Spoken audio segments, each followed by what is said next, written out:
Good morning എല്ലാവർക്കും.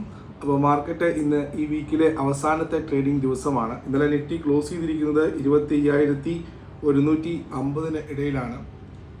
അവസാന നിമിഷങ്ങളിൽ ഒരു കറക്ഷനോട് കൂടിയാണ് നിഫ്റ്റി ഇന്ന് ക്ലോസ് ചെയ്തിരിക്കുന്നത്.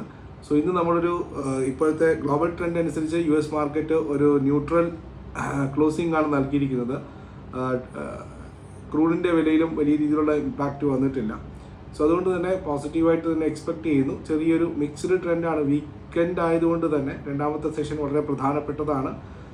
25,300 350 വളരെ പ്രധാനപ്പെട്ട റെസിസ്റ്റൻസും 24,950 to 25,000 വളരെ സൈക്കോളജിക്കൽ സപ്പോർട്ടുമായിട്ട് നിഫ്റ്റിക്ക് ആക്ട് ചെയ്യുന്നു. 25,350 മുകളിൽ മാത്രമേ പുതിയ റാലിക്കുള്ള സാധ്യതകളുള്ളൂ. മെറ്റൽ സെക്ടർ, ടാറ്റ സ്റ്റീൽ, വേദാന്ത പോലുള്ള സ്റ്റോക്കുകളിൽ വന്നേക്കാം, ചെറിയൊരു മൂവ്മെൻറ്റ് വന്നേക്കാം. അതേപോലെ തന്നെ ബ്രോക്കിംഗ് ഓഹരികളിൽ മുന്നേറ്റം വരാനുള്ള സാധ്യതകളും ഇന്ന് കാണുന്നുണ്ട്.